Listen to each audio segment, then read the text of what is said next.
Jusqu'à 9h, Good Morning Business. Il est 7h45 et c'est le D-Day pour les cafés et les restaurants tout à l'heure. Édouard Philippe, 17h. On attend une annonce du Premier ministre. Est-ce que les cafés et restaurants vont pouvoir ouvrir le 2 juin dans les zones vertes? Est-ce que l'Île-de-France, où vous êtes, Hakim Gawawi, PDG du groupe Les Bistrots, pas parisien, sera vert ou pas? Est-ce que ce sera par département? On nous dit que ce serait peut-être par département. Peut-être qu'on prie pour que les Hauts-de-Seine soient verts, alors, si c'est par département. Parce que vous êtes dans les Hauts-de-Seine. Oui, tout à fait. On est dans les Hauts-de-Seine. La seule chose qu'on espère, c'est que on nous annonce pas qu'au moment où on les a fermés, 4 heures avant, qu'on peut les réouvrir. Ouais. Là, pour le moment, c'est juste... C'est vrai que c'est ce qui est arrivé la première fois. Hein. Exactement. Chat échaudé. Donc, on a entendu qu'effectivement, dans les zones vertes, au 2 juin, on pourrait réouvrir. On entend aujourd'hui que Paris et l'Île-de-France pourraient redevenir en zone verte. Donc moi, j'ai donné comme consigne à mes équipes de se préparer à une réouverture le 2 juin. Maintenant, sans effectivement savoir si exactement on sera capable de réouvrir, dans quelles conditions. De toute façon, on compte réouvrir les établissements de manière progressive pour pas commettre les mêmes erreurs à chaque endroit. Ouais. Et s'étaler sur les réouvertures sur une dizaine de jours de toute façon. Qu'est-ce que vous pensez des règles de réouverture sanitaire? Alors on les connaît pas encore. J'espère qu'elles vont un peu évoluer. Parce que pour l'instant, ce qu'on nous a présenté, les écartements des tables, des plexiglas sur les comptoirs de bar, etc., ça va être compliqué quand même. Bah, nous, on a fait le choix de réouvrir les établissements pour commencer qui avaient des terrasses. Donc, on va travailler en extérieur. Ça vous facilite la vie. Voilà. Donc, on a l'habitude de travailler avec les collectivités. On est installé en banlieue ouest, donc avec des maires qui travaillent avec nous. Donc, on va élargir nos terrasses et tout va se passer en extérieur. En tout cas, en ce qui nous concerne. D'accord. On va simplifier les cartes avec beaucoup plus de froid, beaucoup plus de ceviche, beaucoup plus de salade pour faciliter également le service.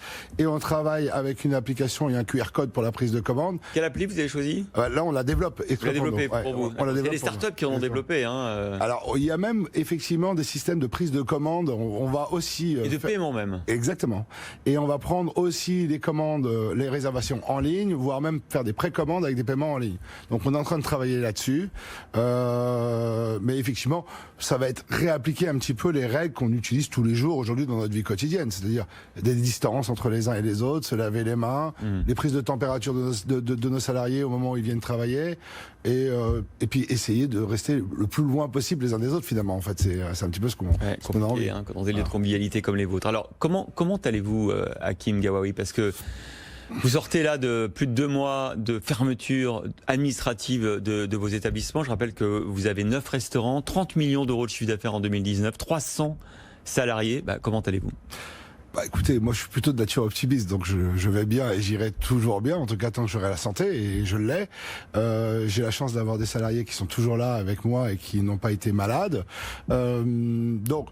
évidemment un petit peu inquiet sur l'avenir, comme la plupart des chefs d'entreprise, et voire même des salariés de manière générale, mais de nature plutôt optimiste. Donc, vous avez eu recours au PGE? Oui, bien sûr.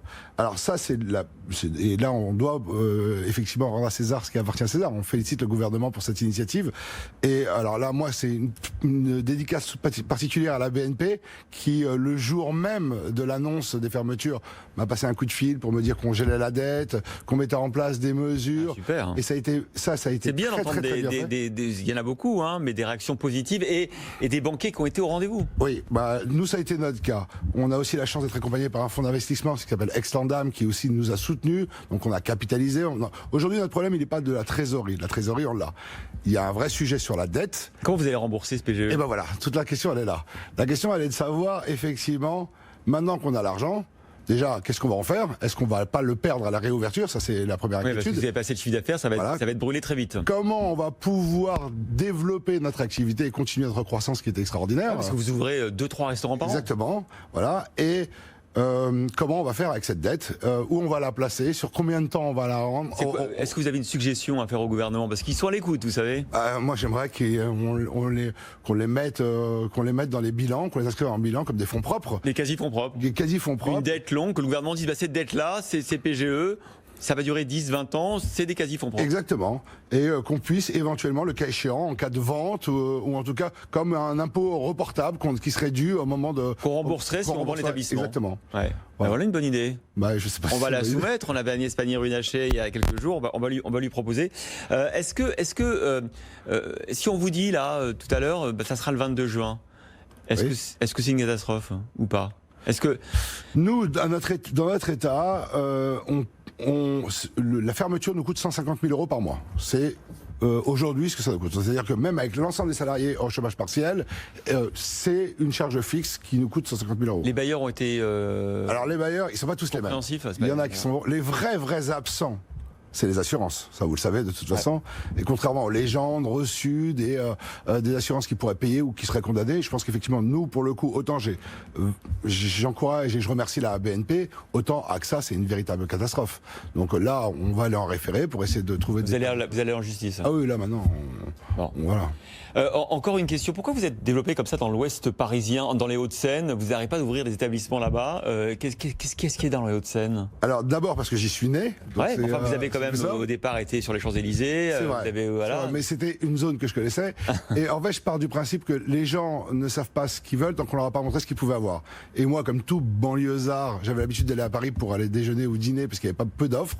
Et on a réalisé lors du premier établissement qui était l'Escargot qu'en fait, ça a été un vrai succès. Donc, il y a un vrai besoin et il n'y a pas d'offres. Il y a la Donc, clientèle. effectivement. Les gens sont poussés de Paris, habitent en périphérie, et donc vous êtes installés là où il y avait des consommateurs. Exactement. Et on a cette chance, on ne travaille pas avec des touristes, nous. Donc on est très confiants sur la réouverture et sur le commerce de proximité. Bah, tant mieux, tant mieux. On vous souhaite une belle et fructueuse réouverture. Hakim Gawaïl, PDG du groupe Les Bistrots Pas Parisiens.